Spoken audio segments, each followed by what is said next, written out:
We're going to go ahead and call the meeting to order. This is the meeting of the Neighborhood Partners Fund Board. And do you want me to read anything or how do we just say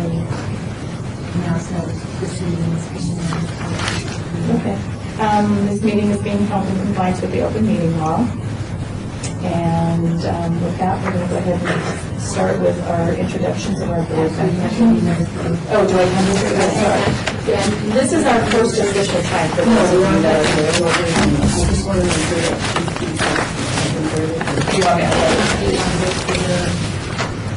to roll call? Yes, I'm going to roll call.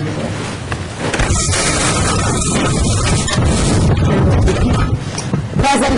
Member Gerald. Absent. Member Thaxton? Absent. Member Iturralde? Absent. Member Lopez? Here.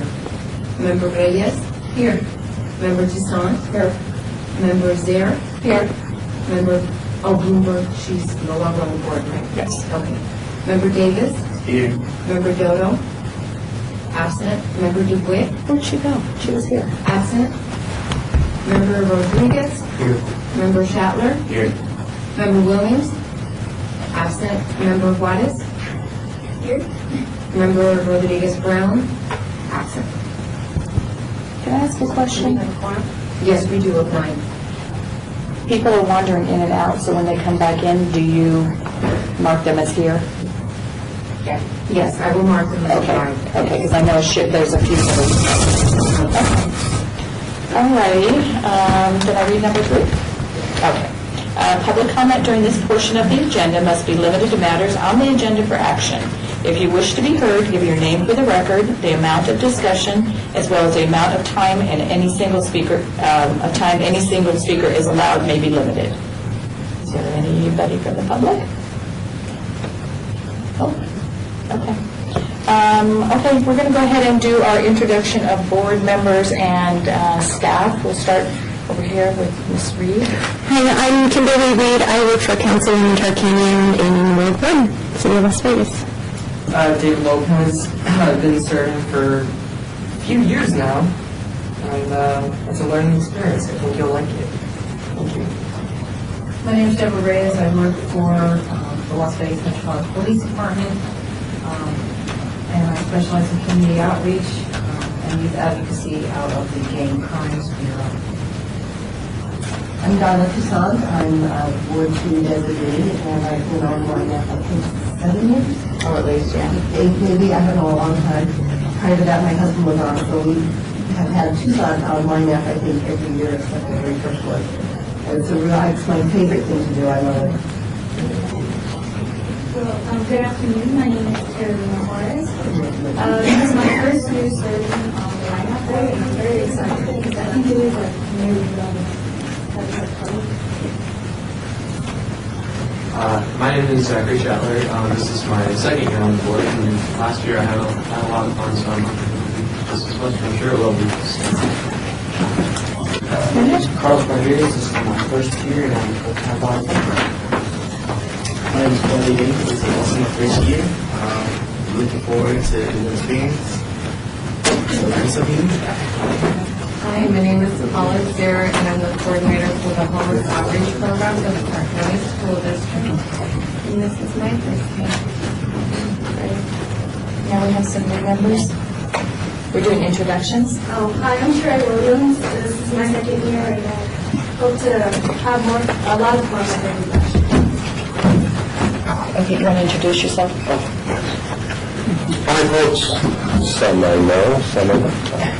Anthony Ruggiero. I'm the Special Assistant for Mayor Pro Tem Stavros. I apologize I can't stay, but we have an event in Sun City this evening. So I have to go attend that, but I'll be here next time. I'm Lisa Campbell. Oh, I'm sorry, Guido. I'm sorry. I'm Isolina Iturralde. I'm with Councilman Ricky Barlo's office, and this is not my first time. Wait, not the first time. Okay, did we get all the board members? Okay, my name is Lisa Campbell. I'm Senior Neighborhood Outreach Specialist for the Department of Parks, Recreation, and Neighborhood Services. and I am the coordinator for the Ynapp grant program. And Ellen Starr with Neighborhood Services as well, and I am the one that you will be talking to most of the time about everything on Ynapp. well, that's actually the groups. Yeah, the groups. Well, the board members, yeah, she takes care of the board. You're right. Okay, so with that, let me get we're going to go ahead, I'm just going to briefly review the bylaws.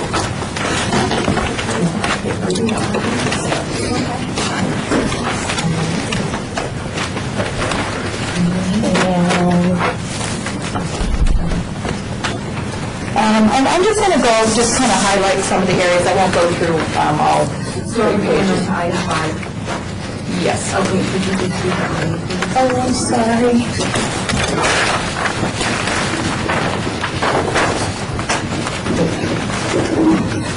Okay, we are on item 5, which is review of bylaws and responsibilities for the Youth Neighborhood Association Partnership Program pertaining to the project selection process and agenda items. I'm going to go ahead and just briefly review the bylaws.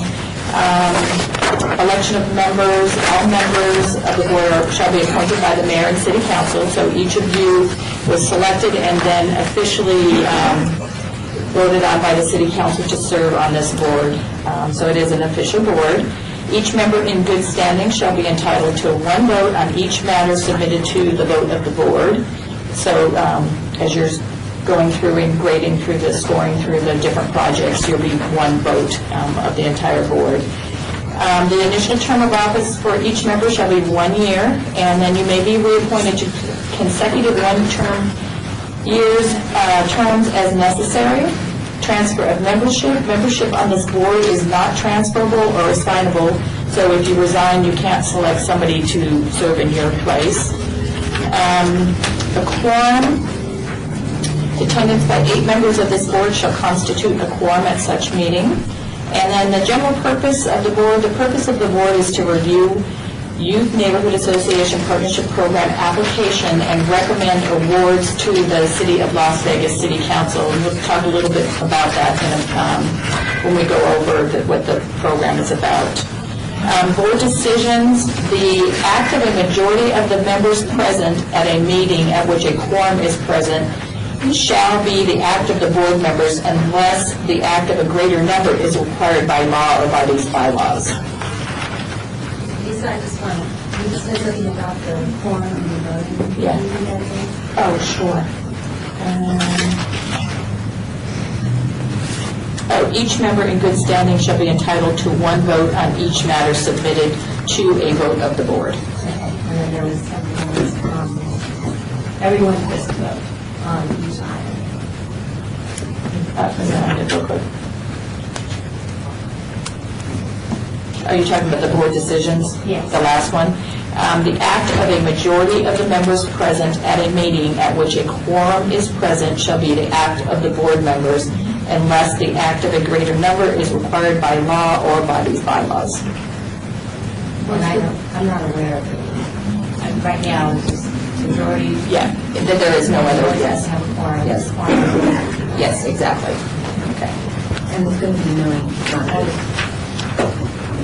We have 16 members, which is one of that. Oh, so it's going to change now? So it has to be 9, otherwise if we have 8, 16, then the constitution can be a tie. So But that's why we have the alternate. So now we have an alternate filling in 4. So doesn't that keep it at 8? 7, Bill and alternate. Yeah. But even with the alternate, that's 16 members because they're just 17. So you get another appointment. Well, we're not going to, so, I mean, that's not going to, we only have 2 more meetings. So then it has to be 9. Otherwise, we would have a tie. Do we have a quorum right now? Yes. Okay. It scared me. Okay. Okay. So anyway, basically, that is the highlights of the bylaws. And then, Alma, you may want to jump in on this part. The responsibilities for the partnership program pertaining to the project selection process.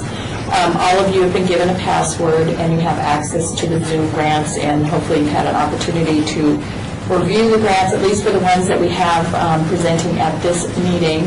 And essentially, for those of you that are new, you're probably familiar, Tim, because you served on MPF. But as they come in, it'll be, they're going to present on what the application that they wrote, that you guys all reviewed. Did everybody have a chance to pretty much review the ones? Okay, great. And then at this meeting, the only thing that you would be adding to your scoring is question number 10, which is their presentation. So you've already hopefully scored 1 through 9, and then question 10 will be the actual presentation. And we will be doing the same thing at the next meeting. The next meeting will just be presentations. And at the final meeting, we'll have presentations, and then we will also do our deliberations, which is where we look at the total of what you guys came up with, and then we will discuss them and review if that's where you want to leave it or if we want to change it. And then those recommendations will go to the City Council for approval. Does that all make sense to everybody? Okay. Is that on the 30th or 31st? 30th. It's a Wednesday. Yeah. So it's really important that everybody attend the meetings. That's why I kind of sent out the schedule beforehand, because we want to make sure that you all see all the presentations, and then that way when we do deliberations, you'll all have a general knowledge of each project. Alma, did you have anything? I do, we just have some changes. I don't know if you guys want to know. There is a group that I have to change. Oh, okay. No, everything else is okay. Okay. You said it all. I just want to make sure they know. Can I pull something out of order? Can I pull items 7 and 8 out of order? That way I can do the election and then they can take over the meeting at that time. Does that make sense? Okay. Okay. I'm going to go ahead. We do not? Read item 7. Yeah. Item 7 is report on the 2012-13 application summary worksheet and rating sheet criteria and scoring report. Each of you has this, which is our scoring questions 1 through 10. And I just wanted to make sure that if there weren't any questions, I know one of the board members had a question about how some of them were 1 through 5, some were 1 through 10, and some were 1 through 15. And that's just because that portion of the application, if it had a higher number of points, was probably something that was more important for the application. So I just wanted to touch on that. Was everybody comfortable and kind of understood that? Okay, great. Okay. Do we want to speak about how some people had issues with their application and how not everything was submitted on time with the Zoom grants? So I asked them to bring their stuff, if you had any questions for them, to bring the stuff that they weren't able to upload back into the Zoom grants.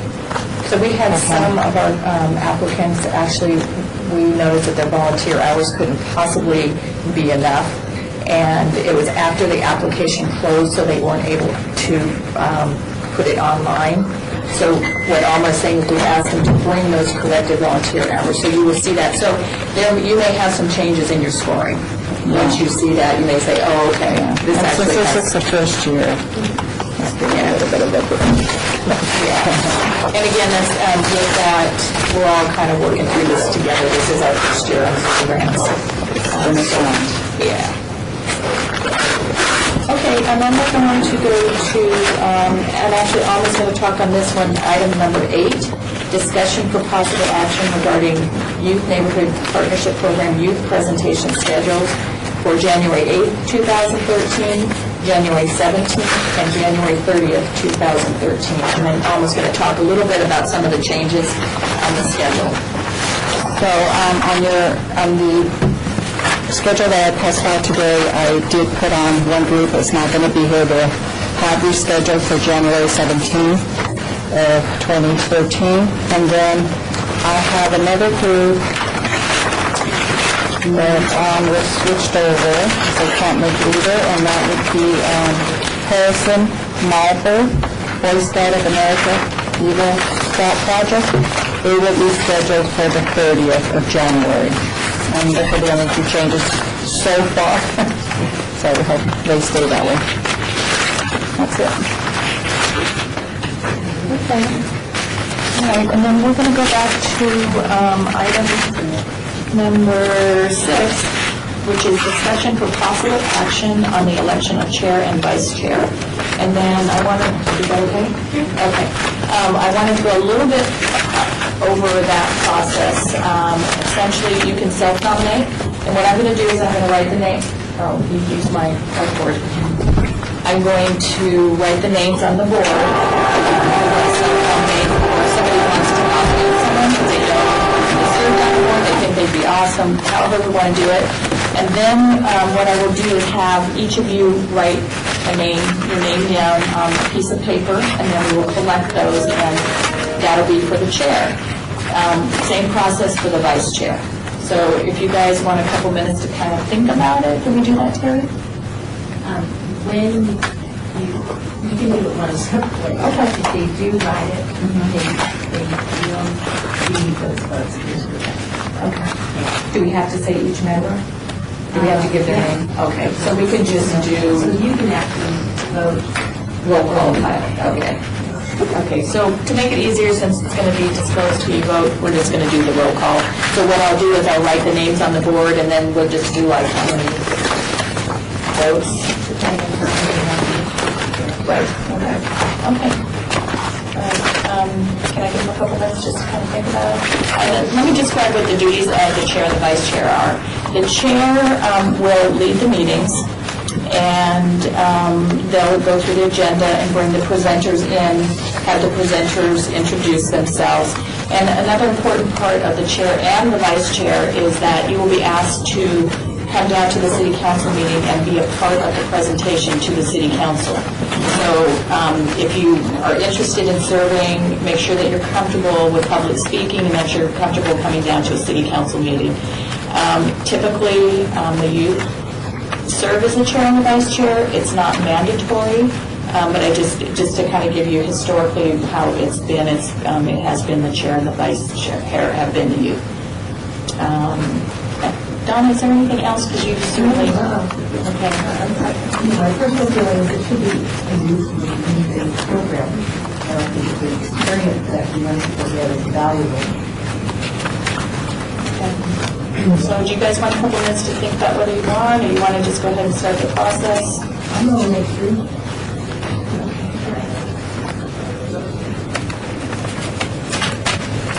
And this is for chair. S-H-E-R-R-A? Okay. Any other nominations? Anyone interested? Sure, absolutely.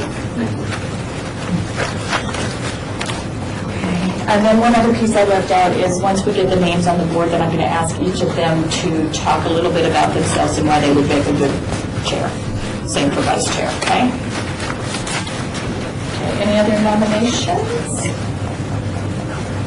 No? Okay, so we have 2. This is going to be easy. You guys will make it easy. I'm going to go ahead and start with Drew. I'm going to go ahead and talk a little bit about your experience and why you'd make a good chair. Well, I'm Sheree. I'm a junior at Legacy High School. I've been on, before I got to Legacy High School, I went to East Korea Technical Academy, and I cheered there, and I did DECA for 2 years, and then now I'm doing daily cheer at Legacy High School, and DECA, and I'm also, this is my second year doing Ynapp. And I am also involved with a lot of community outreach programs at church and through City of Las Vegas. And I think I will be able to share. Thank you. And then at this point, do any of the board members have any questions that they want to ask? What do you like best about this program? I like being able to see other youth so excited about another project, you know, and I like seeing that it can be done and properly and organized, and something a lot of you now looking at how other people do it, but I think it's really nice to be able to do that.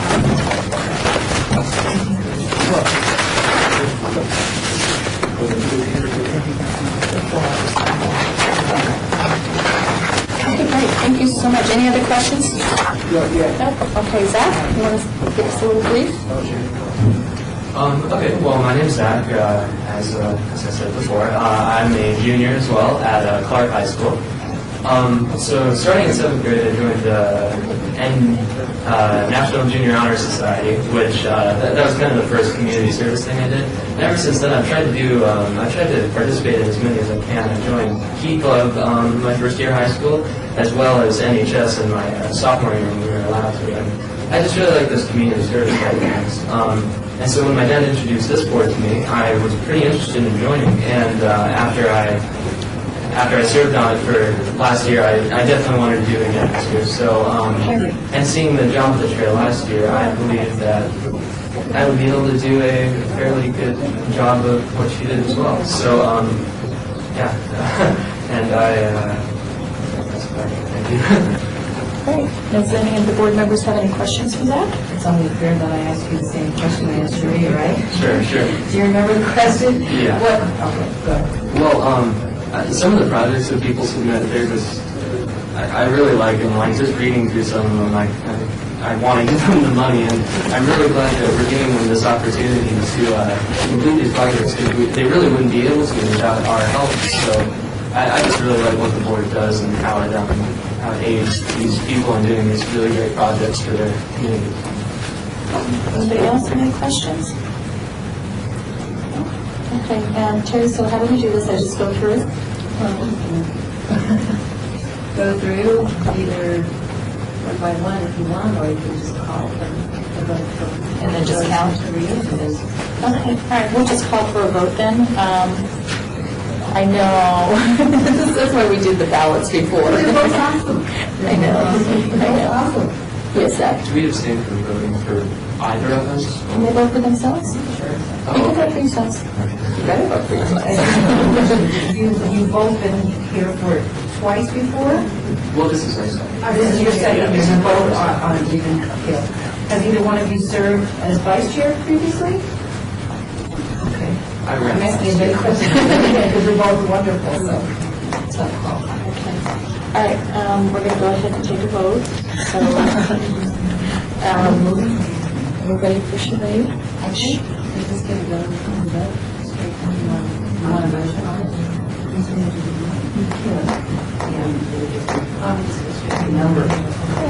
Just go straight for the vote? Yeah. Okay. Okay, so every hands for Sheree? Sheree? I know, I always get you wrong, Sheree, I'm sorry. Sheree? 3, 4. Okay, Zach?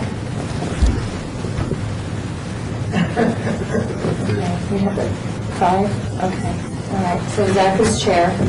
There was 5 members voting for Zach and 4 members for Sheree. Okay. So with that, we'll move on to vice chair.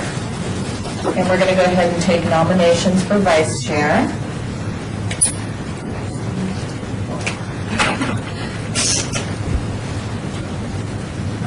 Would Sheree be interested in nominating for vice chair? Sheree? Yes. Sheree for vice chair. Okay. Any other nominations? I think we have a vice chair. I think we do too. Oh, I'm sorry. Oh, I'm sorry. Okay. And this is my first year of being totally official with the city attorney there, so bear with me. Next meeting will be much better, I promise. We do have to vote. How many of you vote for Sheree for vice chair? And all members present have voted for Sheree? Okay. So now we have a vice chair. Okay. Great. So we have the dream team leading the charge this time. So I guess that's it until our presentation's at 5. Yeah, our pizza and salad is going to be here. Then we were going to take a break at 4:30 to do, can we do that? Oh, it is here? It should be here at 4:30, right, Alma? 4:30? I'm sorry. The pizza. In between 4:15 and 4:30. Okay, what time is it? 4:08. Okay, so, what, do we take a break at this point? We don't until the presentations. I think we've discussed it. Okay, so we're going to go ahead and recess the meeting until 5. Lisa, do you take one, sorry? Is there a combination from bathrooms or are they just open? They're just open, yeah. So, Adjourn, recess or doing that? we're just calling for a recess. Okay. Okay. All right, and I'll be here in just a moment.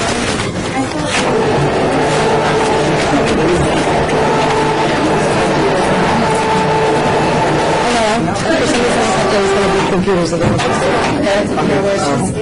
Showed his with you and ever.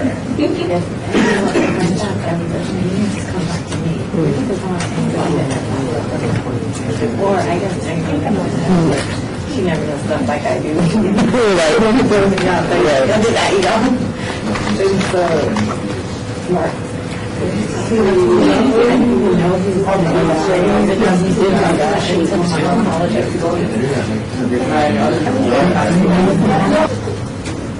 Okay, and then, yeah, can we bring the roof in, Gabby? Yes. Okay, yeah. Can I say stuff? Okay, we're ready. Okay. So what we're going to do is we're going to bring in our first group, and you're going to pay attention to the presentation.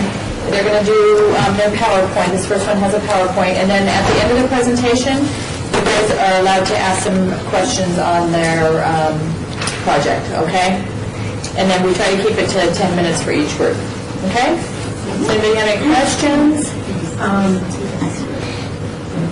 Yeah, and then I'm going to turn the meeting over at this point to Zach, who is the chair now. So, should we have any other items? Item number 9?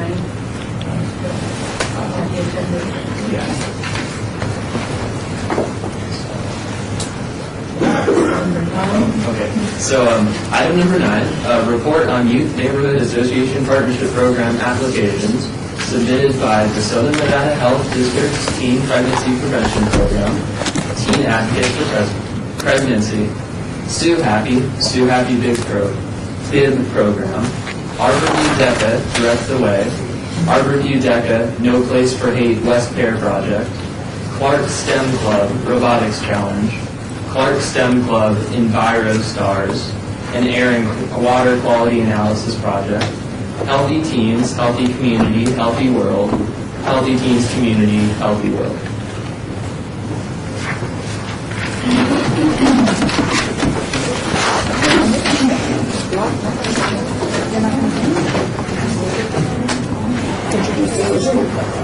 So, our first group is led by Emma Harvey, and it is the CAPG. Alright, so hello guys, welcome to the Ynapp board. Hello. My name is Zachary Shatler. Hello, everybody. Chairman of the board, yeah, come on in. Alright, so please introduce your group and the name of your, or please introduce yourself, the head speaker, and the name of your organization. Yes, I'm going to join. My name is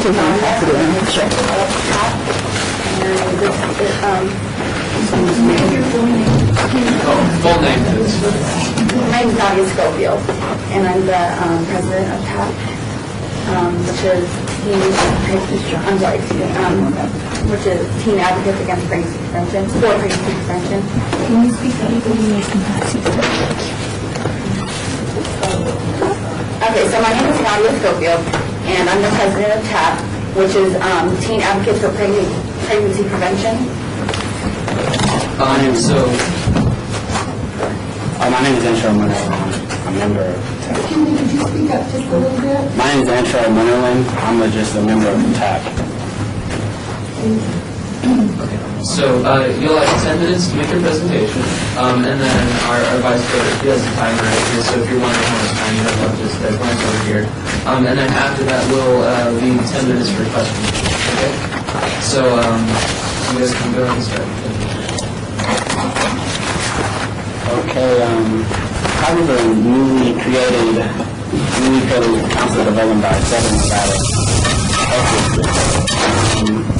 We are team advocates of pregnancy prevention. Thank you.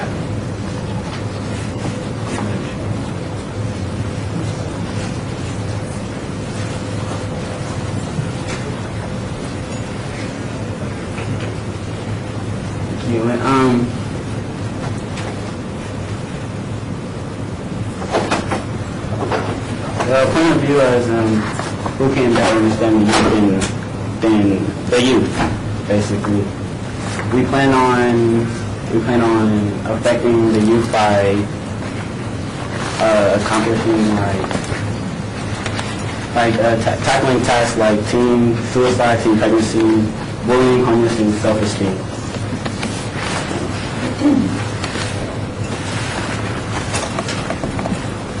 I know what it feels like to be homeless.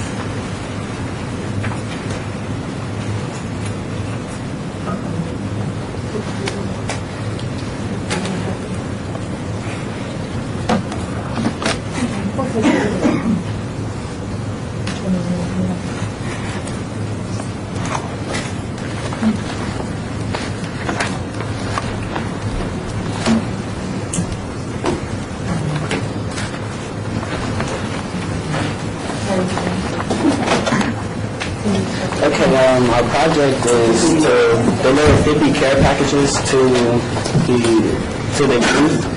We're having this project at 7 Nevada, Shannon West, and we plan to start it on May 4th, 2013.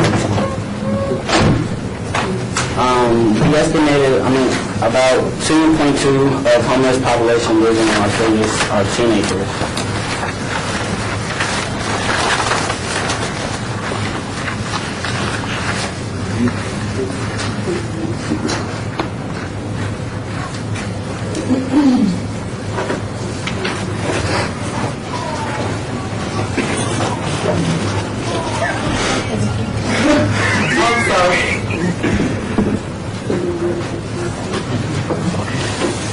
We're having some technical difficulties with the video. I don't know if what you have downloaded is compatible with our system.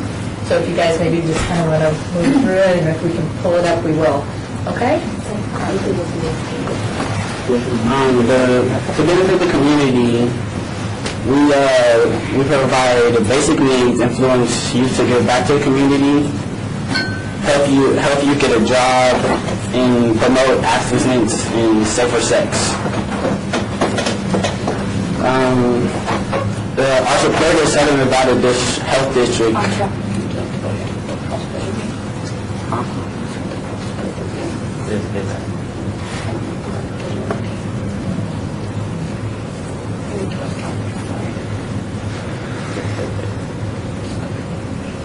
Our project is to deliver 50 care packages. We're having this project at 7 Nevada, Shannon West, May 4th, 2013.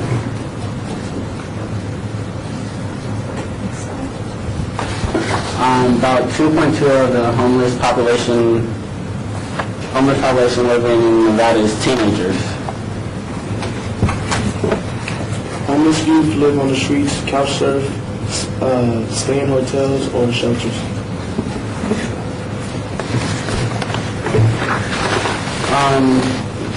To reach out to the underserved youth population that is often overlooked. Opportunity to give back to the community, help reduce HIV, teen pregnancy, and STDs. Many homeless youth become pregnant due to prostitution, rape, or drug use. In order for us to successfully complete this project, there will be a lot of things that need to be done. Mainly, we're going to need teamwork. It will definitely be a group effort. We will need to advertise the event to get the word out and let people know what's going on and what we're going to be doing. We will have to gather the items that we need and create the care packages, and also to hand out the care packages to the youth. Also, we will need to organize volunteers so that we have people who will be able to get the work done. There's many ways that this project is going to benefit the community. We intend to help provide basic needs for the youth and necessities that they may be lacking. We intend to not only influence us as a group, but also those that we reach out to help others within the community and be aware of what's going on. We intend to help the youth to feel better about their appearance with the items that we provide for them, that we'll be able to give to them, and help them to do what they need so that they can go and look for a job and employ themselves. We intend to promote abstinence and safer sex, and most importantly, we will be providing resources for them, such as shelter information and sexual health information. Homeless youth are at a greater risk of contracting HIV and AIDS. After this project has been completed, there will be a time of reflection. During this time of reflection, us as a group will be able to be more aware of the issues that affect our teens and our community, and we will be able to be more aware of the things that we have that others do not have, be grateful for the things that we do have. We will be able to review what we have done so that we are able to share what we've done within the community and let people be aware of what we're doing to help our community.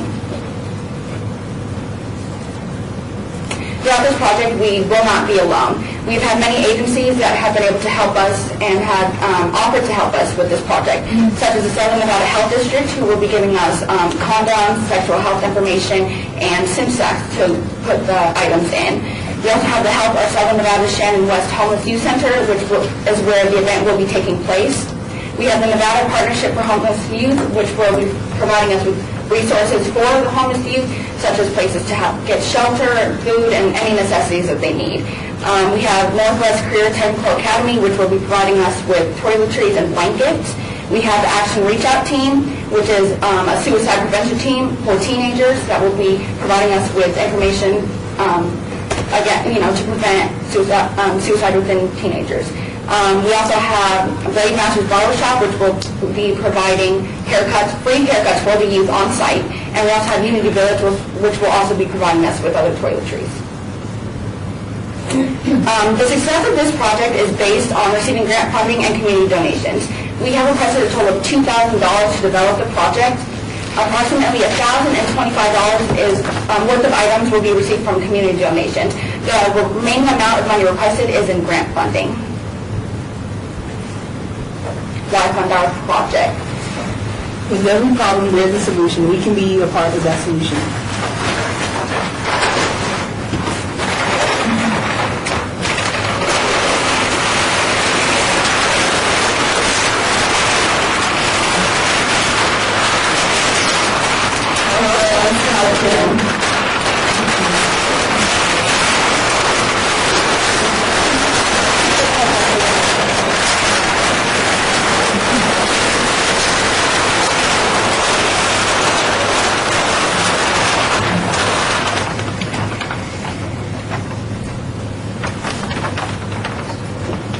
Okay, so if anyone has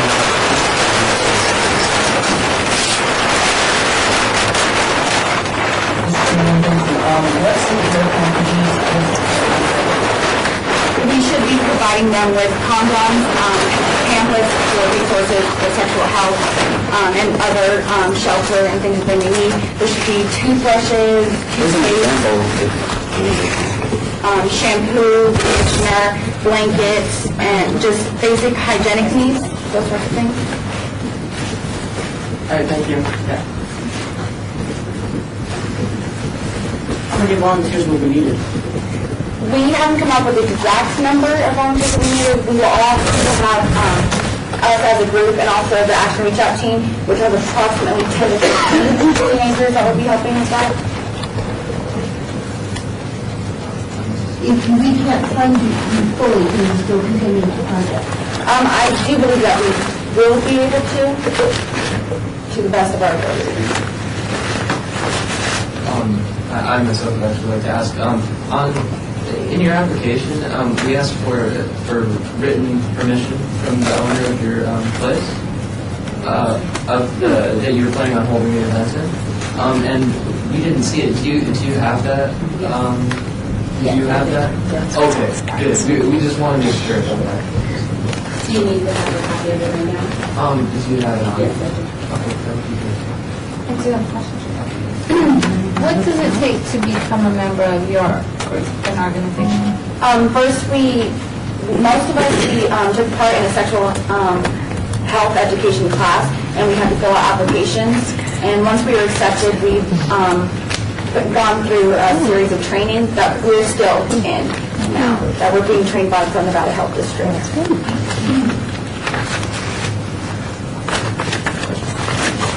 How exactly will you be handing out the care packages? To my understanding, we'll be setting up sort of booths, tables, and it's a first come, first served basis, and we'll be giving them out to them as we can. And even after we finish the package, we still intend to stay around and give out the resource information that we can. But I do know that some homeless kids don't like to be out in the open, staying with their parents. Sometimes they don't like to deal with other youth because they don't have. We have the Shen West home. Their kid will be recruited, the ones that live there, that stay on site. Also, Shade Tree and the Rancho high school homeless youth will be recruited for sure.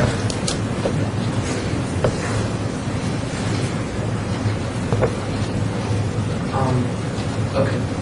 If that's all the questions, then thank you for your presentation.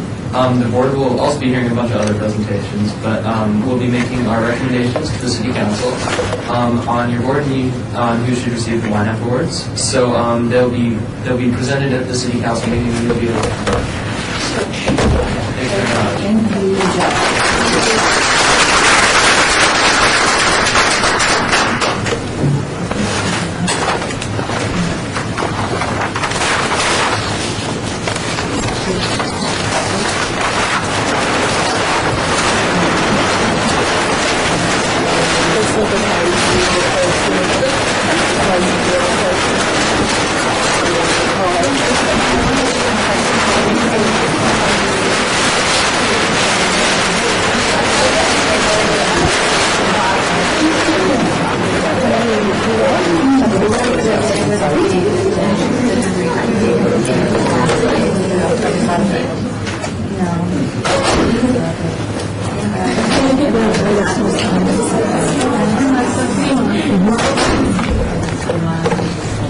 I didn't realize that Southern Nevada had District Model.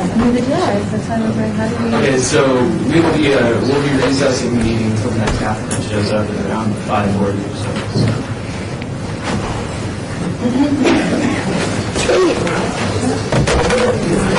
What's your weekend? Connor's coming.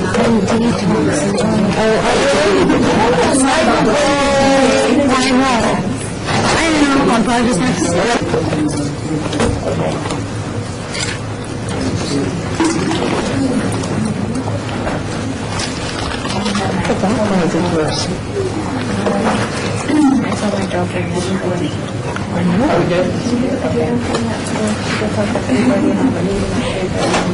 Oh, yeah, I forgot. Of course, I'm running late.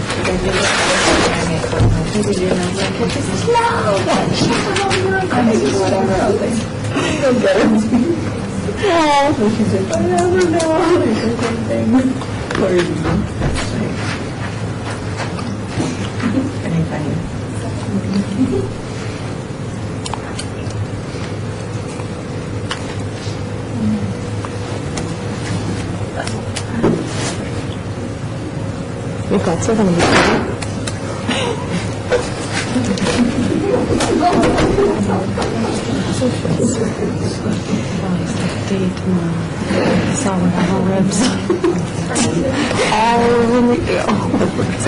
You said, oh, that sounds good. I mean, everything sounds good. Yeah, exactly.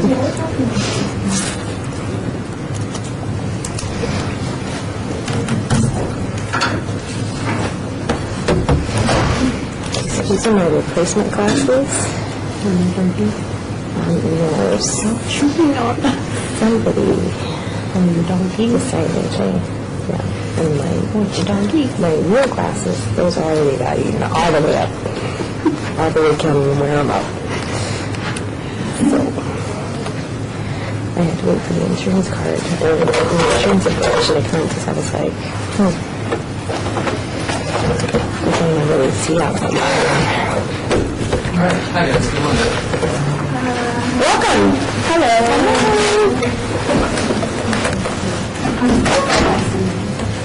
Okay, so welcome to the Ynapp board meeting. My name is Zachary Schaller, and I'm going to be the chairman of the board. So please introduce yourselves and the name of the organization. My name is Deja Austin, and here is Shavani Strong. We're both students of Aubrey's DECA program. Speak up. I'm sorry, we're both Aubreyview DECA students. So you'll have 10 minutes to give your presentation, and there's a timer right there just in case you need a reference. And then following that, we'll have 10 minutes if we need to question. Okay? So you guys can go ahead and start. Once again, like I said, my name is Deja Austin, her name is Shavani Strong. We're both Aubreyview DECA program students. The name of our project is called No Place for Hate. The project will be taking place at West Carolina's Women's and Children's Campus, Ward 5. We plan on creating care packages, and in December of 2012, Aubreyview DECA students brought in donated items such as shampoo, toothpaste, toothbrushes, and bars of soap. All items are packaged in plastic bags, and we're asking for the grant for the making of the packages containing a pillow and socks. We plan on purchasing the items needed, getting them back to Aubreyview High School, wrap them, and create the care packages. Positive messages will be attached to the care packages. Entertainment from Gun and Die Entertainment will donate 3 hours of entertainment. All the Aubreyview community is involved one way or another, like our principal, our students, our staff, our administration, and our parents. I'll also be talking about our budget. The donated money for our musician was $300. 43 pillows came out to $849.25. 15 packages of socks came out to $134.85. And the total grant requested was $984.10. I will be talking about how the project will benefit the community. The positive outpour of support from working with WestCare as a partner with Aubreyview High School DECA will benefit the community. We learned from our research that patients may arrive at WestCare with just their clothes.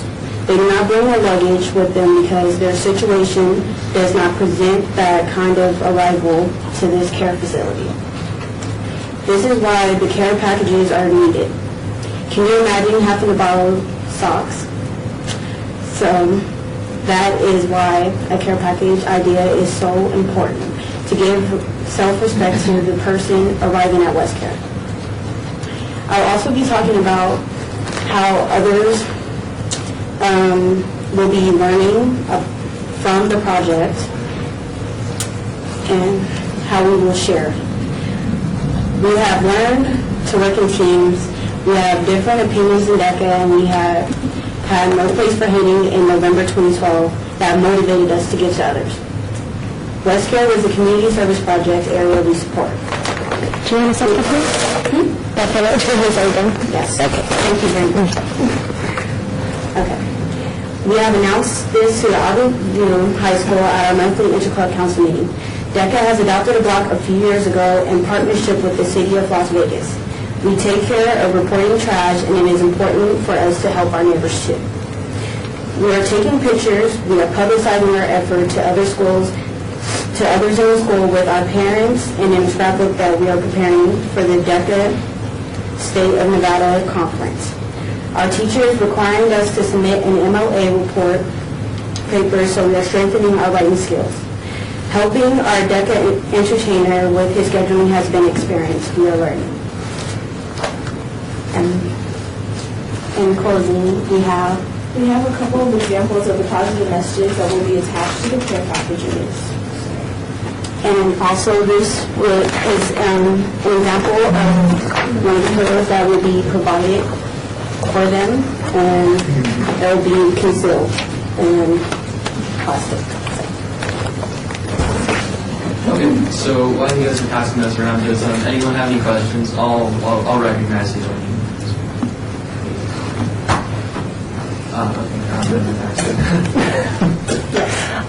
What made you guys decide on pillows? Do they not provide them with pillows there, or is there a reason you chose pillows?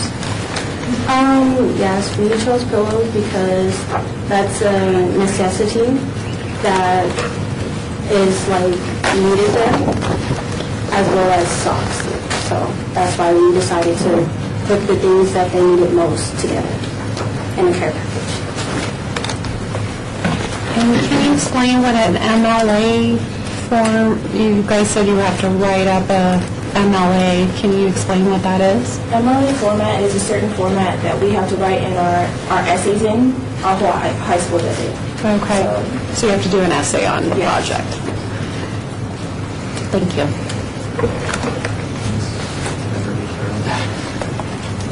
Have you done a project like this in the past? Yes, in December we actually went there, and Was it previous to December? yes, December of 2012. We went there and we donated toothbrushes, toothpaste, and deodorant and soap to them. And we also had the performer perform there too. Oh, good. One more question. What did you learn from that experience, being that you just did it last month? And how might you make changes for this upcoming project should we be able to fund it? I say I learned that how much of a need it is for them to have stuff, like, because they don't get to bring stuff into the facility. And they were just so grateful that we did come there and donate things, so it really was good to be able to put a smile on people's face. Anything you want to add? I wasn't able to come, but I heard it was a good experience, and I wish I could have came. How many people do you have working on the project other than the building? We have a class of 40, and it'll be mainly us working on it, but all others in the school are also involved.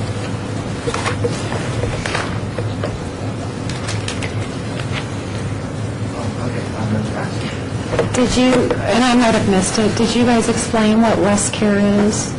Did I miss that? West Care is a women's facility, and I believe that they take in, like, it's not quite like a homeless shelter, but I'm sorry, I'm not sure. That's okay.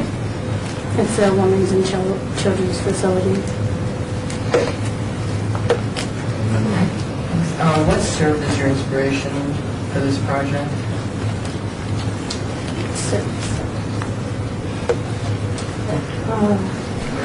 I would have to say just being able to give back to the community is something, and we've also in previous years have been working at West Care, so we just kind of want to continue to give to them.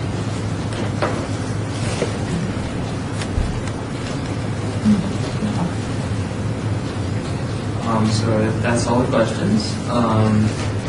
Thank you very much for your presentation. We'll be hearing some other presentations, but we'll deliberate over yours and give our results to the City Council to vote on, or to approve rather. And they'll be presented at the next, or not necessarily the next, but they will be presented at a City Council meeting. So that's where you can find those. Thank you very much for your presentation. Thank you. Thank you. No, you guys can keep on. Okay. All right, thank you very much. Good job. Thanks.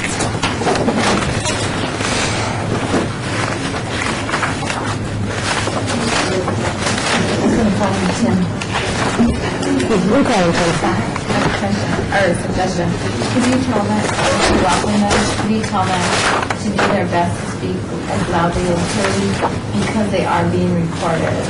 So that they understand, we're not trying to really speak louder so that the recording mechanism will take it over.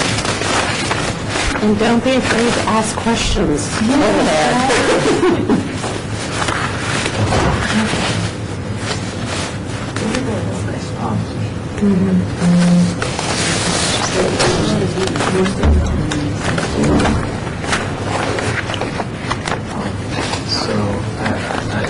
recess until the next group shift. At around, it should be around 6 o'clock.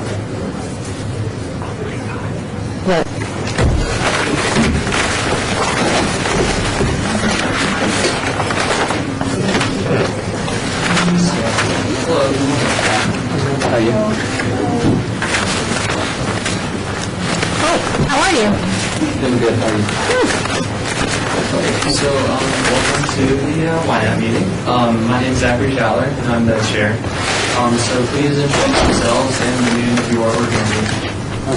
We're here with DECA for Direct the Way. My name is Keith Nicholson. I represent the Albuquerque High School DECA chapter. DECA is an organization that teaches aspiring business leaders entrepreneurship, marketing, and business skills. We also do several community service projects. Our largest traditionally is with Silverstone Ranch. So one moment, sorry. Before you start, I just wanted to let you know that you'll have 10 minutes to do your presentation. Okay. And then you'll have 10 minutes for questioning afterwards. And be sure to speak loudly because we're recording. So Okay. the microphone's Was it loud enough? Yeah, I think that was right. A little bit. Oh, sorry to interrupt. Sorry. Our largest traditionally is in partnership with Silverstone Ranch, where we hold signs to direct traffic to different garage sales. Later, the Las Vegas Rescue Machine comes in with trucks to take all the usable, unsold items to people in need. Thank you. I'm Jay Mosier. I'm also from Albuquerque DECA, and I've attended Direct the Way in the past, and I'm going to be explaining the budget and costs of some of the supplies that we're going to need. We're going to have T-shirt uniforms, and each T-shirt uniform costs about $7, and we're going to be clothing 40 people, so it's going to be about a total of $300. We're also going to need food because it's going to be hungry and we're working hours. We have 2 teams working from about 6:30 a.m. to 1 o'clock p.m. And we chose Jason Selly community box lunch because they have a really good option for us. They have a lot of food in there, and they were able to actually deliver to Silverstone where we're going to be having the project. We're also going to need to be hydrated with beverages. We have $44.25 worth of Gatorade donated from R&B Vending, which supplies the vending for our venue, the school that we go to. And but we're also going to need 3 cases of water, which will be about $25. And it's going to be kind of warm outside. It's going to be right before summer, so we're going to need to stay hydrated and make sure we're set. Including 20-pound bags of ice and a PR newswire press release. It's going to come to a total of about $900. And it's also... Ynapp should fund this project because over 10,000 people are helped by this project every year with the Las Vegas Rescue Mission. We help people that are in need, such as disabled, homeless people, low-income families, children, adults, people of all ages and races. The Las Vegas Rescue Mission will pick up these items at Silverstone Ranch HOA on the day of the project, which would be Saturday, May 4th, 2013. Afterwards, there will be reflection activities inside our classroom, such as the posting of the event on Facebook. There will be pictures taken at the event, and we will display them across our school in our display cases for the entire school to see. And every student that's involved in this project will be writing an NLA report on their experiences with Direct the Way. Youth and adults will be combining their efforts to bring this project together. Our youth, of course, would be the students of Albuquerque High School. The adults would be the principal of our school, our advisor, Mrs. Malone, Mr. Malone, for helping us work with our speeches and guide us on our paths, Mrs. Pratt, which is the head of the HOA for Silverstone Ranch, and our individual parents. Together in this community service project, we'll be able to do a lot of good in this community. Over the past 3 years that we've done this project, we have helped over 30,000 people. We urge you to allow us this grant so that we may continue to do good in our community. With your help, we can make Las Vegas a better place to live, one step at a time. Thank you. So I'll ask questions, and I'll actually start with my own. I was wondering who exactly will be participating in your project. Is it just the DECA club, or are you trying to involve like other members of or other students from the school? Our organization at our school is actually very large. We also have several classes. So there will be, with Mrs. Malone, all of our classes will be participating. So we'll have about 40 people, which should be plenty of people to accomplish this. Any others? Since you've done this in the past, what have you been able to, for lack of a better word, tweak from what you've learned from the 3 years you've been doing it? What have you improved upon?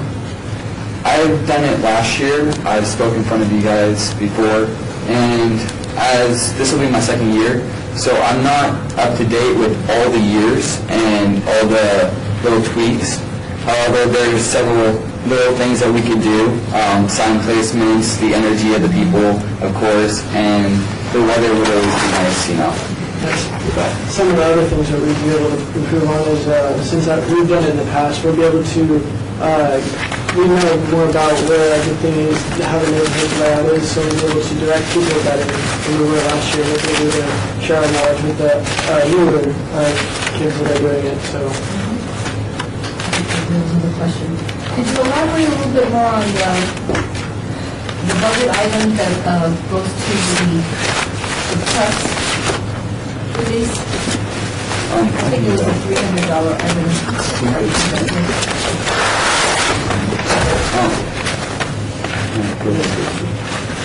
Because we are a nonprofit doing this for a charity and all that stuff, we were charged a lower fund for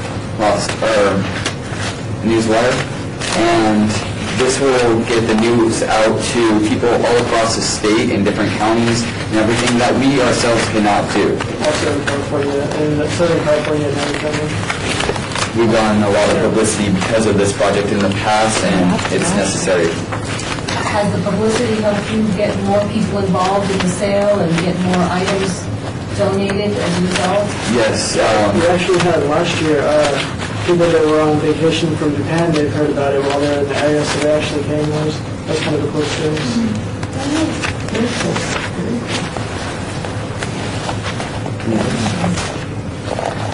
If we can't fund you completely, can you still continue with this project and complete the project? I believe we'll be able to handle that, yes. Yeah, we'll be able to.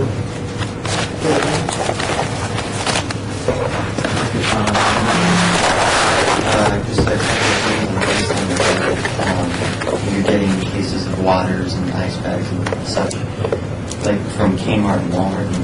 I know that sometimes they do like to help, youth organizations and stuff. So have you actually talked to them to see if they donate those items? Because I know that you only want a quantity of 3 of both waters and ice bags. Yeah, we haven't talked to them about that, but the reason we chose those stores is because they had the lowest price. But we haven't actually talked to them about it. We have talked in the past, and it did not work out, unfortunately. So. Anything else? Can I just make a suggestion? I know you guys obviously priced it and Kmart came in cheaper, but Walmart does do quite a bit for charity, and you may want to contact them and see if the Centennial or even the Sam's Club in the Centennial Hills area might be willing to donate those supplies to you. So just a thought. And if you guys need any help, just contact our office and we can give you contact information. Thank you very much. Okay. Well, if that's all the questions, thank you very much for your presentation. We'll be hearing other presentations, but we'll make a recommendation on who should receive the Ynapp Award. So they'll be presented at a city council meeting, so you'll be able to find out that. So, Thank you very much. Thank you very much. Thank you.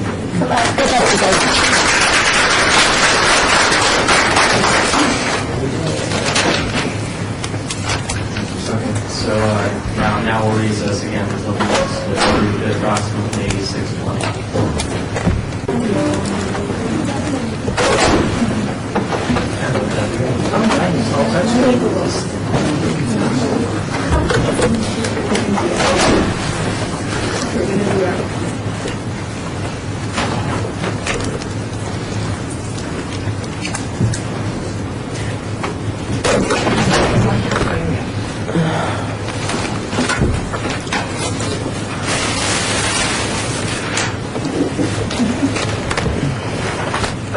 Deleted it.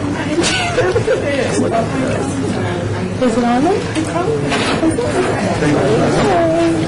good. Is he good? Okay. Oh, once he gets it, That's a pretty picture. I'm robotics. You're Clarkston. Okay, Mr. Chair, Clarkston, it's the robotics. And then do you need me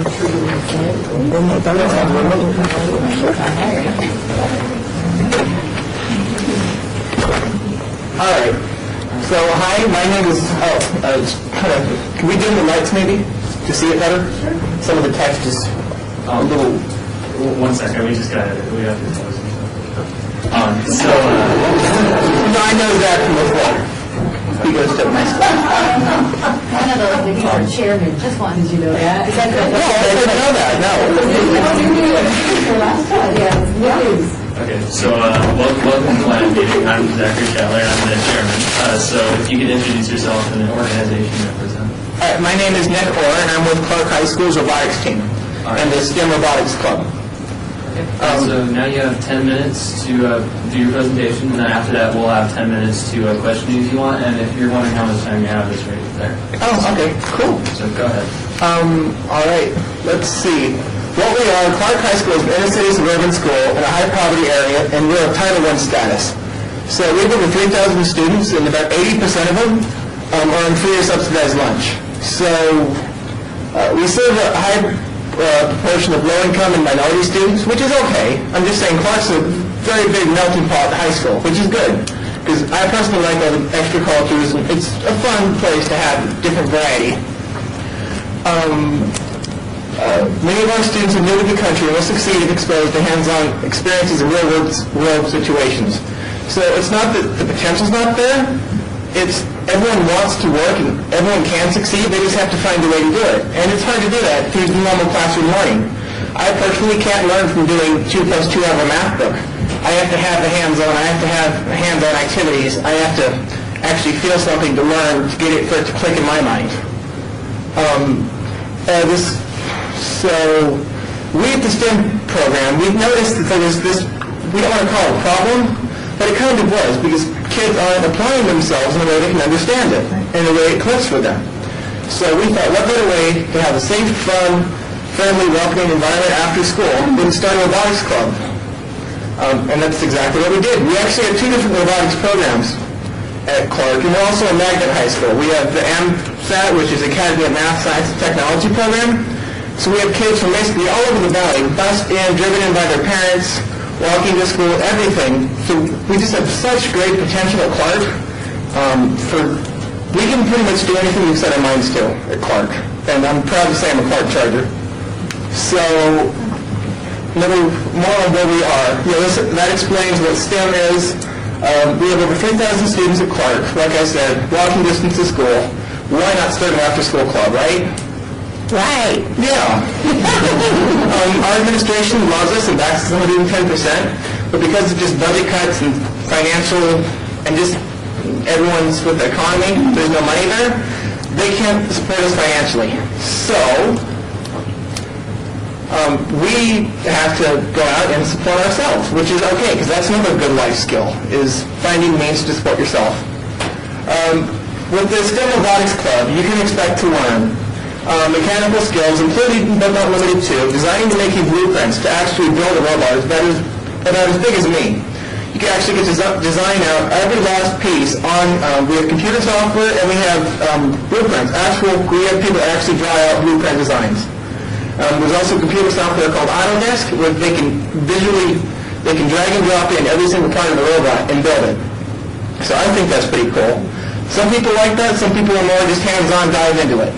So, different variety, different people, but everyone can do what they want to do is what I'm trying to say, which is great about STEM. Cutting and forming metal structures with power tools and machinery, there's no go down to Lowe's and buy a builder on robot kit. They'll send us metal bars that we have to cut and grind and saw and sandpaper down and bolt together to other metal bars and attach the wheels and do everything to build our robot. We do this completely from scratch, from the ground up. That's how we build our robots. Now, some other schools, yes, they do go out and they buy the kits. Clark's not like that. We like to go hands-on, all out. Integration of belts, gears, sprockets, and chain drive systems.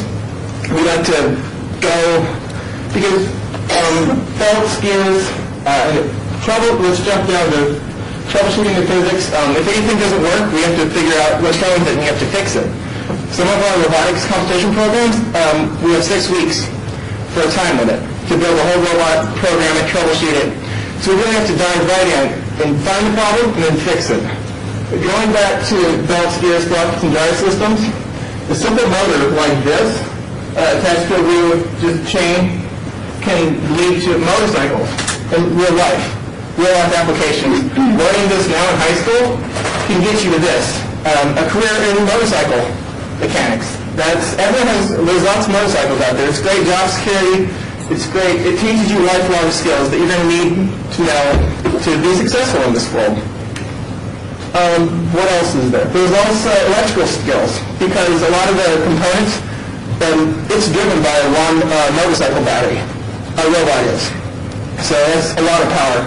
We have tons of different motors and sensors, and just everything on the robot, besides the metal itself, is powered by electricity. We have to wire all that together. We have to use sensors. We have to, what else is there? There's safety lights.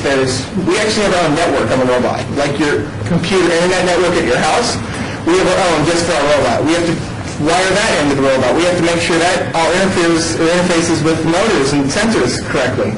So it's really a great skill to learn. So like I said, here's an example of robot. Motors, that's a sensor. That's a sensor, and all the motors actually have what's called motor encoders. And that, just learning this basic skill right now, leads to Mars rover. Because once they send the Mars rover off into space, there's no going back. So they have to build it, they have to test it, they have to be confident. This camera is going to pick up a well enough feed of everything on Mars, so they can take it back and we view it on Earth and figure out what's on Mars and just what's up there. No one knows. So we have to be confident this design is going to work to know. Otherwise, it's just junk, space junk up there. So definitely, that's a big life skill. There's student benefits. This is actually cool. At the past Vex Robotics competition, international competition, that is, our Clark High School team was actually interviewed by the president of Vex Robotics, and Dr. Douglas Osherhoff, he's a well-known professor among Stanford, Cornell University, and California Institute of Technology. He actually won the Nobel Prize in 1996 because he found some helium. It's way up there. He's a brilliant man. He found some helium compound that, he's a very smart man. He was impressed by us on what we did, because this was our rookie year this past year. We were, in just our one rookie year, we were already competing at the national championship level, which I think is pretty cool for you being your first year. Just my opinion, though. I'm also on both robotics teams, by the way, so yes, I was a part of that. Sharing the benefits with the community. We've made an alliance with different middle schools in our community to mentor and get the robotics programs up and running. Well, I guess Clark, why not all of Clark County School District have robotics programs that are all competing at international levels? So the first Lego League and First Tech Challenge, we actually opened up our building one day on Saturday, November 17th, and we set up competitions and scrimmage and practice fields and all these other schools with programs already. They came and they practiced, and we helped them mentor and fix their robot designs. We helped them troubleshoot any of their problems. So Clark was great. We love giving back to the community. We loved helping them out, and they loved coming. They want to come back again in March, actually. So we're trying to work that out. It was just such a great learning experience for them. We did the Las Vegas Science Festival last year. We're planning to do it again this year. We're going to have our FRC, the great big giant robot as big as me. We're going to have that robot there doing the challenge of the day. Last year was basketball. We had to shoot basketballs. The community loved that. We had people come up, they played with it, interacted with it. It was great. It really got people interested in robotics and different learning, different life fields. There's the STEM Club Speaker Series, which is all the different doctors, like Dr. Osherhoff. He's actually coming to Clark, once we get this program approved, that is. He's actually going to come to Clark and talk to kids, talk to high school kids about becoming engineers and winning the Nobel Prize, and just doing what he did. Because our STEM Club loves that. That's right up our kids' alley. A lot of people actually want to go on to Stanford and Cornell from Clark. It's such a great program. And then we're also designing our website. This one web design expert, Rakesh Run, he's my friend personally. He's great with computers. He's working on a website right now. He's building it. He's adding pictures. It's going to be a really nice website. So once that becomes available, I will make that to your knowledge. And I'll send you the link. Here's a picture of the FTC field and the FLL field. These kids practicing at Clark in November. So yeah, there's a bunch of different teams came. This is just a snapshot of how many kids were there and practicing on the field. The place was packed. They had the heater turned off and you could still feel the heat in such a big gym. There were just so many people there. The community loved it. Kids loved it. We got people so interested. They fixed their designs. It was just a great program. Who we are, so 20 students in the robotics program. I kind of already covered that. I jumped ahead of myself. We're getting help from UNLV, and they're also the different UNLV professors. They're going to be a part of the STEM Speaker Series. And it's just such a great program. We really can't wait to get this off the ground. But like I said, financially, the school just can't support us.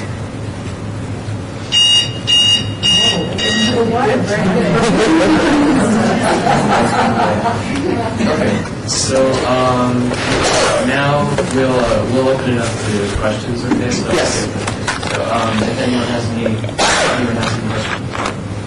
I know I covered a lot there. I'm sorry. Yes. Okay. If we can't fund you fully, we just give you the continue the project. Yes. Anything is, any donation will be gratefully appreciated. Just the smallest part sometimes is what we're missing.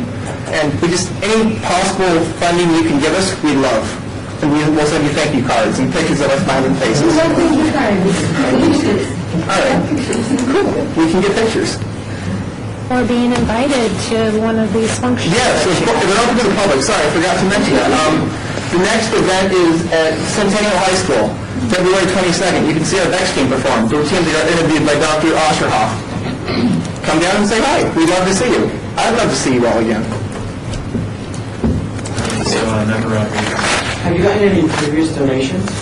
We have, but they're few and hard to come by.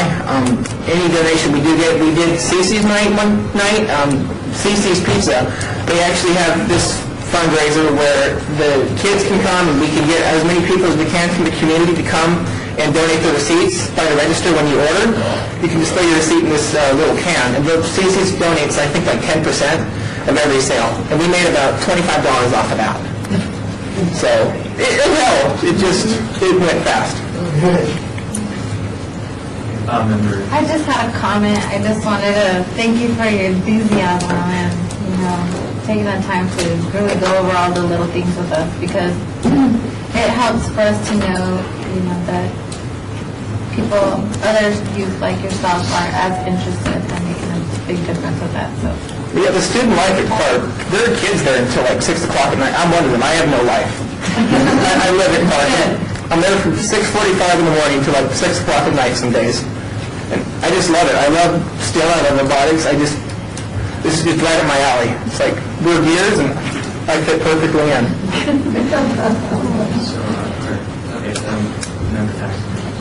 I'm a Charger, so yay Chargers.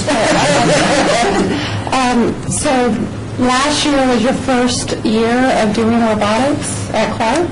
it was our first year of doing VEX. The FRC robotics, the other robotics program, they've done that years before, but it never really got up and off the ground until we joined STEM and became a part of STEM. That's when we really got the jump start. We grew into such the great program we are today.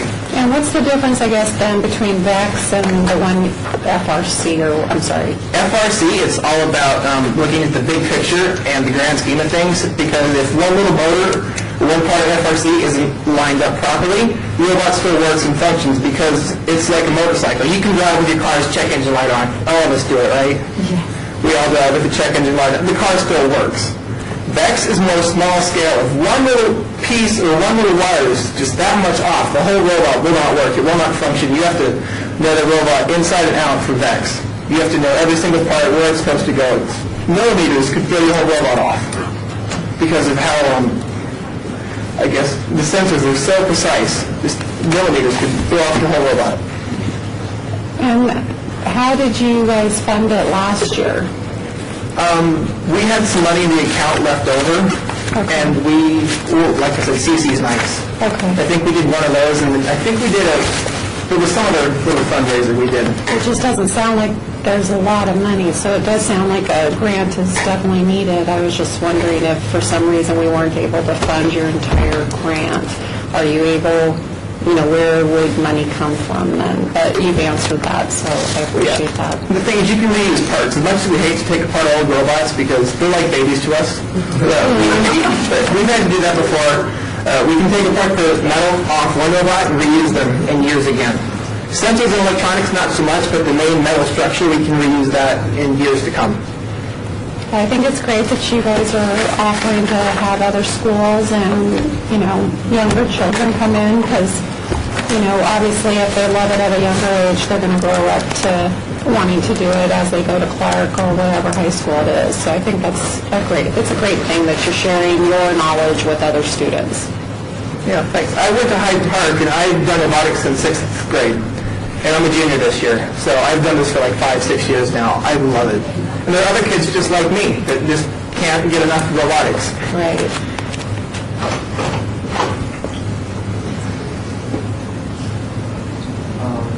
So, any more questions?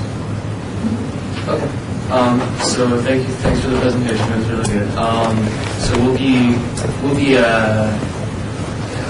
be recommending how much money you should receive and that sort of stuff to the city council, and we'll send you a letter to let you know. And it will be presented at city council meetings, so that'll be in the letter and all that stuff. So cool, yeah. Great. Thanks for having me. Thanks for listening to my presentation. Good presentation. Let's do it again.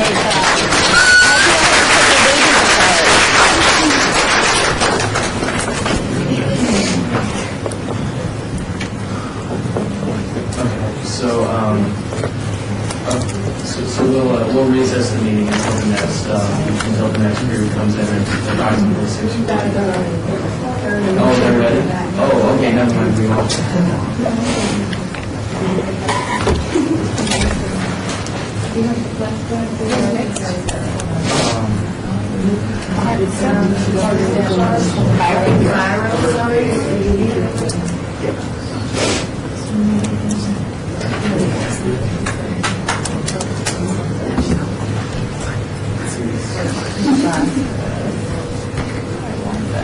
You know what? My glasses. Sure. Who clicked that? Yes. Okay. Well, why show me your bracelets? This looks good on me. This bracelet. That goes with my condom.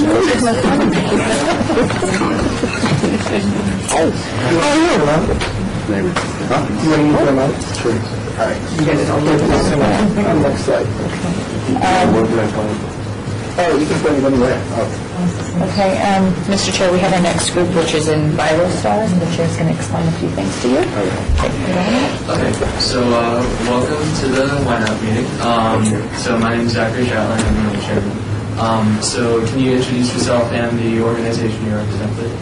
Okay, so, well, good night to everyone. My name is Jose Mosso, and I am from Clark High School.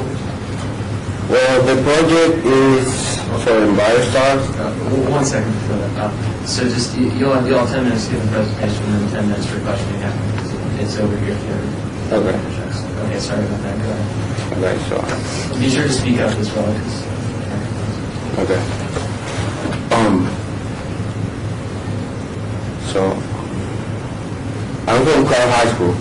Air and water quality in Las Vegas. So,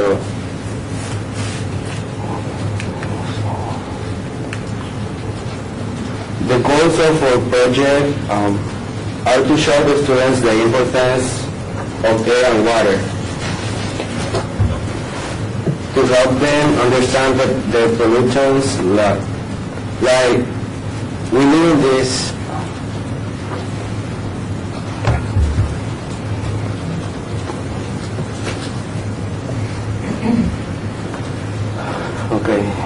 to help them understand the pollutants that may cause eye irritation and prolonged exposure can result in asthma.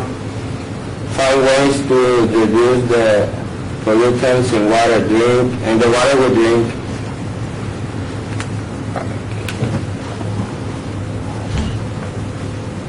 Benefits of the project. This project will also teach us the importance of teamwork, communication, and problem solving. The project will prepare students for the proficiency exams, as they will be learning the science of air and water. We will learn acceptance of our cultures while doing the project. So benefits of our community: it will teach students to appreciate the environment. It will teach the community to save energy and how to stop pollution. And also it will teach the community to keep the air and water clean. The beginning of this project idea came out when we were thinking of all the traffic in Las Vegas and all the pollution that cause and produce. We thought about the high traffic in Las Vegas and all the pollution leading to air and water that it's not clean. And we decided that we must do something about it, and it is like, so we will educate our community and our students and their relatives.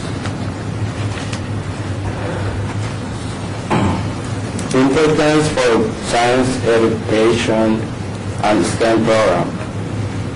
This project is important to us because we will get a better understanding of science, air and water, and these are the most important elements for life. By using technology, we will be studying real-life situations. So the participants of this project are our team of students, teacher mentors, our family and relatives, our community members, experts in the field, for example, Las Vegas Water District, and past students of the school. So, budget.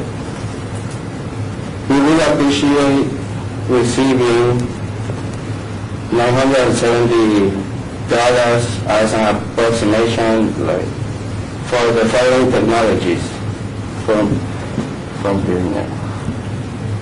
Gas sensors to study carbon dioxide on the air, turbidity sensors also for the water, and conductivity probes for water.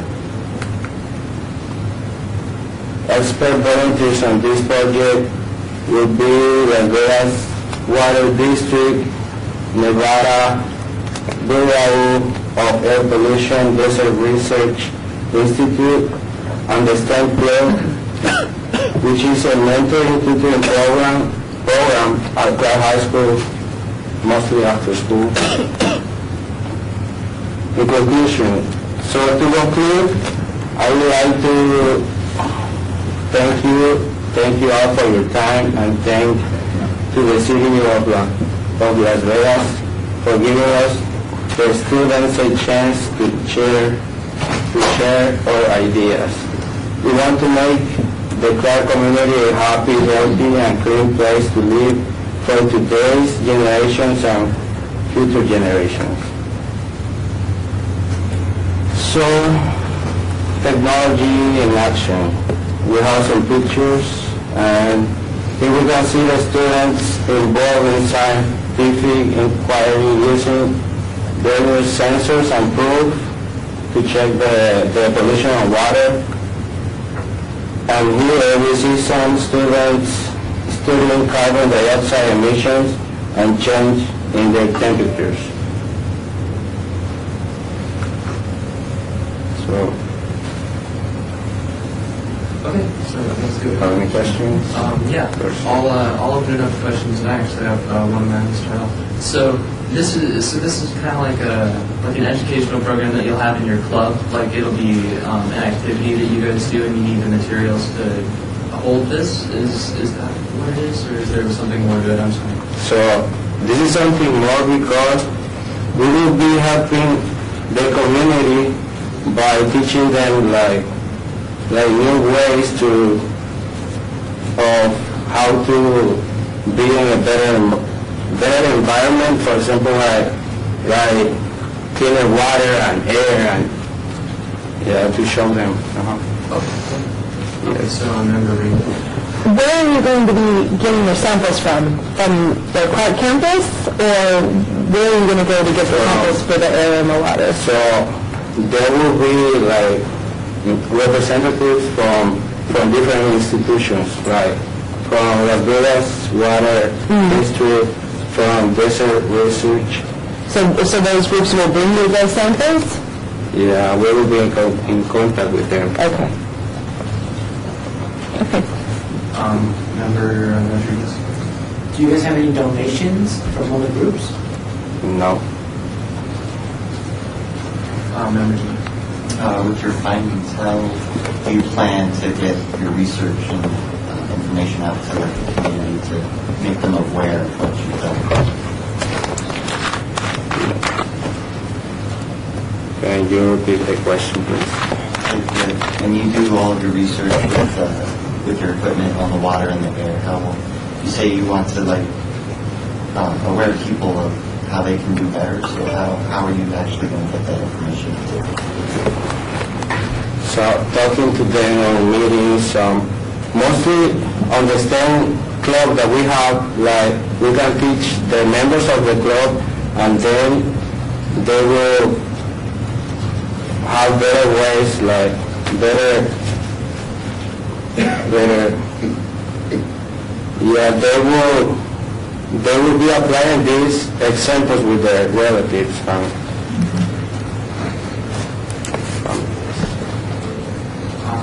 Member Davis. Have you tried to get donations from anywhere else? No.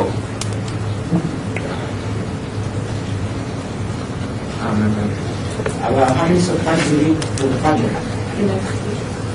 Basically, we need sensors for the water and for the... Could I answer that question? We do already have some funding for the sensors and probes, but it's for limited we got it from the Junior League of Las Vegas, just very recently, but it's for a small portion. We want to make this an expanded program. That's why we're looking to the city to kind of match the amount. I'm Frida Vine, and I'm the coordinator of the STEM program and a science teacher at Clark High School. And these are my three eager applicants. And Josue may not know about it. It happened just before the winter break. Yes. Member Rodriguez. About how many students do you have in the program? The program. Well, there are different groups. For example, we have classes that are joined with these, not classes, but about 20 students.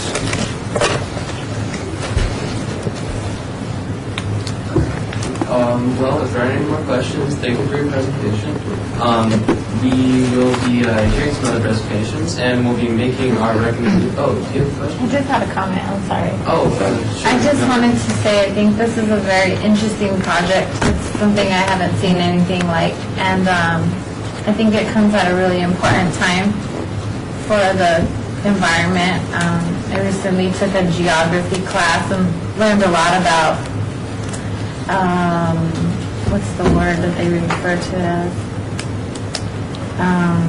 Like our carbon footprint, and I think I would like to know and suggest that you do as great of a job and expand the information, like our member DeWitt suggested, sharing the information with the community, I think will be helpful. I think it's important that you're doing it with the relatives and families, but, really putting the word out there, because there's a lot that can be done with our habits, and I think you'll learn that in conducting your project.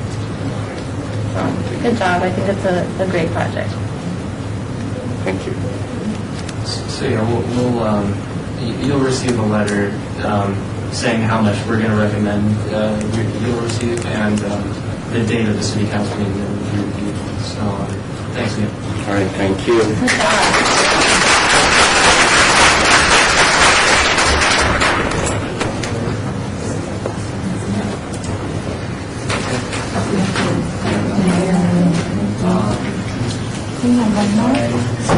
job. And now we'll be hearing from the Clark STEM Club, Healthy Teens, Healthy Community, Healthy World. All right. Thank you. The next slide.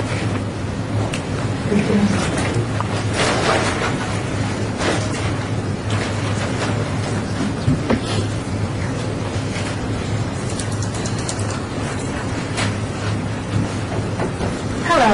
Good evening, everyone. My name is Kalia Dixon Johnson, and I am a senior at Clark High School, and I will be talking to you about the Healthy Teens, Healthy Community, and Healthy World project. Just one second. Okay, my name is Zachary Shaw, I'm the chairman. So you can introduce yourself, so you'll have 10 minutes to make a presentation, and then 10 minutes for questioning afterwards. Okay. So thank you, go ahead, sir. No problem. Okay, so our project is basically, I would like to go back on what one of my fellow Clark Chargers, Nick Orr, stated. Clark High School is very diverse. It's diverse in the students, being by nationality, but also by clubs. We have over 300 clubs at Clark High School. Me, I'm a senior at Clark High School, and I am personally in 6 clubs. The average, I start school at 7, I get home around 5 or 6. So this project is really important to me because it's something that I feel as though all of the students at our school, but also in our communities, should be more aware of, because being that we're there at school, it's easy to go across the street to 7-Eleven and get a bag of chips and a soda, as to getting maybe a fruit or vegetable in it, or maybe even a nutrition bar. And being that we're there for such a long period of time, it might be better for us to consume that instead of the junk food when we crash later. So I think this is a great project, and it's something that a lot of us, young adults, as well as even teens and even young children, should think about. So the goal for our project, to show our community the importance of proper nutrition.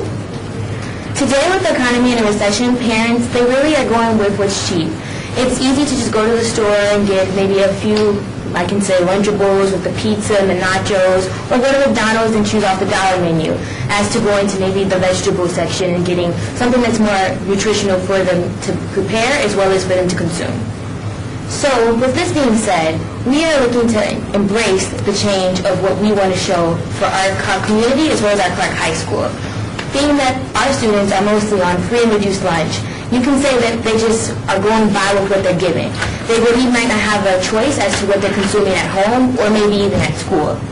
We at the Clark High School have something called the Charger Warehouse. This is a place where students who may be low income, but possibly could just need something that's more nutritional or might not have lunch that day, can go just into the warehouse and get something to eat for the day, maybe for breakfast, lunch.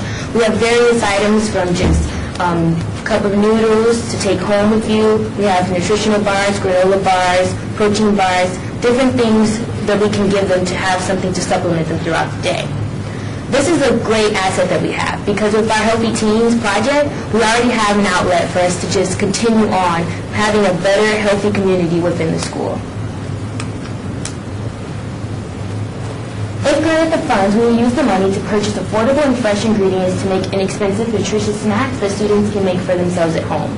So we are asking for gala apples, carrots, beans, just nutritional things that they can take home or maybe just to prepare when they're at school for lunch or breakfast.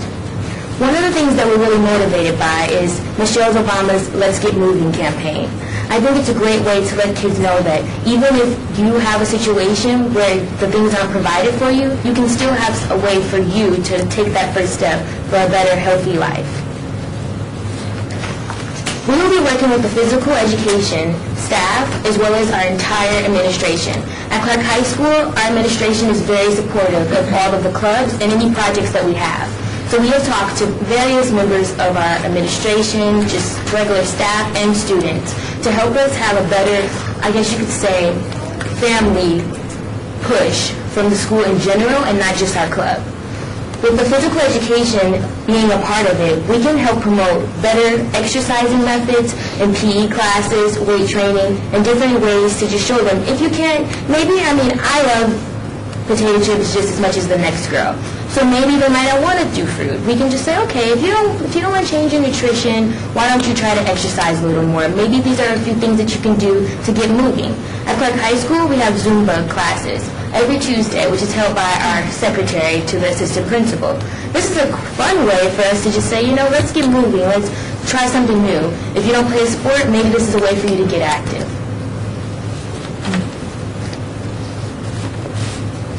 The benefit is us building community awareness for nutrition and exercising needs in today's community.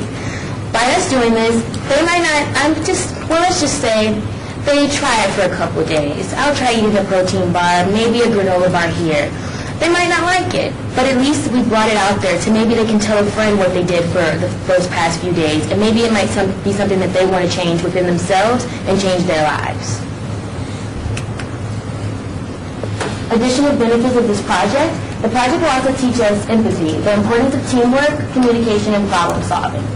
A well-nourished student is alert, performs well academically, and is physically fit. We will learn acceptance of other cultures as well. Again, a way for us to involve the community. You can approach different people who maybe you've not seen before. Me being a senior, I might not know the freshman class or the sophomore class, but this is a way for us also to develop socially and maybe become a friendlier person or learn something from someone else. Benefits to our community. In this economy, people are strapped for cash to buy food. Our project will make families think twice about buying just anything because it is less expensive, just to feed their children. This change of attitude in nutrition, our project brings them, will have them thinking about their purchases. Again, maybe just giving your mom a different way to give you that snack after practice, or maybe something for you to eat before you catch the bus in the morning. The beginning of the idea. As we said before, Clark is an inner-city school. Students tend to hang around after school. We saw students snacking on chips, Cheetos, and drinking pop. We also see them fall asleep in class due to lack of proper nutrition or lack of exercise. This is what got the idea for our project started. Importance for this program for Clark. Clark High School's Treasure Closet is an in-school community project that needs ongoing support by way of nutritious food. We provide them with some of the support by way of the food. This project is important to us because we will get a better understanding of our community. After clean air and clean water, food and exercise are some of the most important elements needed for life. Participants, our team of students, teacher mentors, our family relatives, community members, and past students of the school. So being that we want to get the community involved, we can get alumni from various clubs such as DECA, FBLA, and even the STEM Club. And this is also a way for you to involve your family members as well, maybe getting them on the right track to having a better, healthy life. The budget. We'd appreciate receiving $950 to buy the following food items from several local grocery stores. The items include apples, carrots, pears, canned beans, orange and apple juice, and nutrition bars. These items will be purchased at the local grocery stores such as Fresh and Easy and Food Basics. Conclusion. Thank you for your time, and thank you to the City of Las Vegas for giving us students the chance to share ideas. We want to make the Clark community a happy, healthy, and community-type place to live in. This is our wish for today's generations and future generations.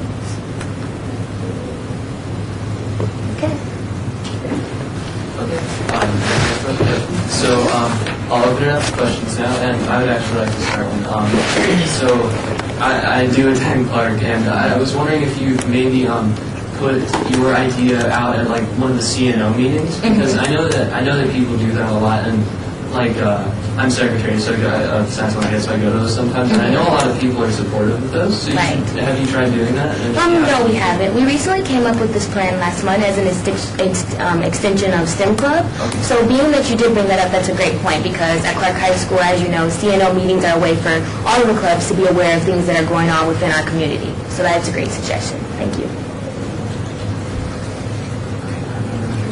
Have you reached out to any organizations to donate?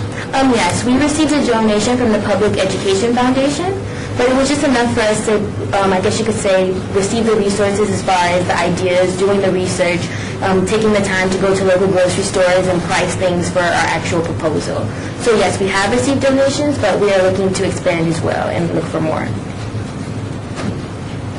This is more of like a suggestion. Last year at my school at Northwest Tech, we had like this program called the Healthy Hops program, and our principal, he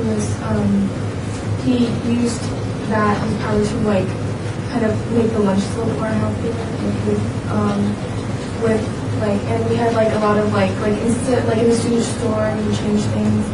With like instead of like a bag of chips, like he would put like more healthier snacks in there, but he would make like the exercising things like a contest, and even in the news he would put like a Jerry Minute kind of thing. And it's just a suggestion that you can talk to your principal about. Okay. I have actually a few questions. Well, first, would you be able to do the project you want to do without a full fund? Yes. Now, my next one was, have you tried to meet with some of your administrative staff and principal to see if maybe they would want to take away some of the junk food you were talking about and replace it with healthy? We have spoken with our principal. Being that we have various clubs at Clark High School, just fundraising with the different things we sell during lunch is already limited. I know personally, my club, we try to do Jamba Juice, so a healthier alternative, and it was a little bit hard being that we have so many different things. And at our school, personally, the bad stuff is more appealing, because we have cup of noodles every day and canes like twice a week. So I will think about pushing that a little bit more to our administration, and that's also why we want to get the community involved, because if we just say, oh, we're going to take away the canes and start selling apples, it might not go over well with the students. So that's why we want to try to push this an overall campaign of exercising and nutrition before just maybe, I guess you could say, taking away the bad stuff. And that actually led into my next question. You said that some people don't choose to eat healthy. And you said you wanted to promote the exercise. So how would you promote the exercise? Well, what we promote it is at our high school, whenever we have dances, they like to involve the student body during the cafeteria, like in the cafeteria during lunch, with different activities, maybe like we have limbo, hula hooping, dancing, and things of that nature.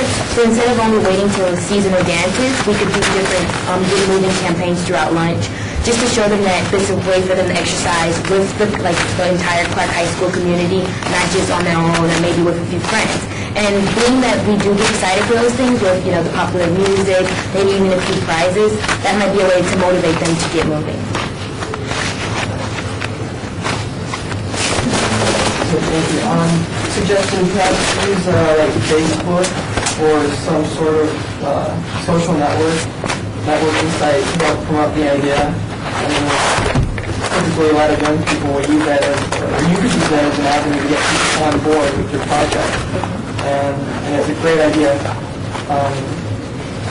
Knowing that there's like obesity and there's diabetes and things, you've done a very good job addressing those issues.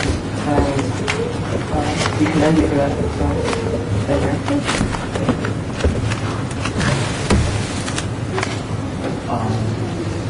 Well, if there aren't any more questions, we'd like to thank you for presenting.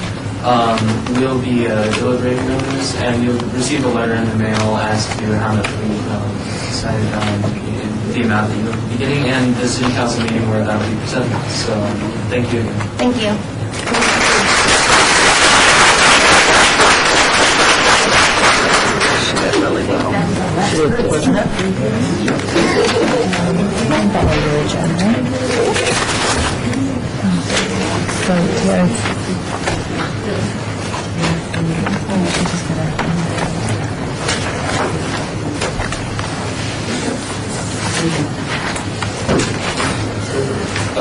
Item number 10, citizen participation. Public comment during this portion of the agenda must be limited to matters within the jurisdiction of the board. No subject may be acted upon by the board unless that subject is on the agenda and is scheduled for action. If you wish to be heard, give your name for the record. The amount of discussion on any single subject, as well as the amount of time on any single speaker is allowed, may be limited.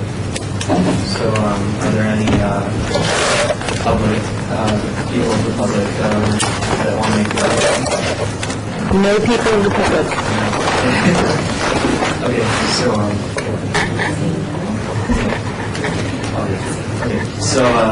so for item 11, we'll be adjourning the meeting at 7:02 p.m. on January 8th.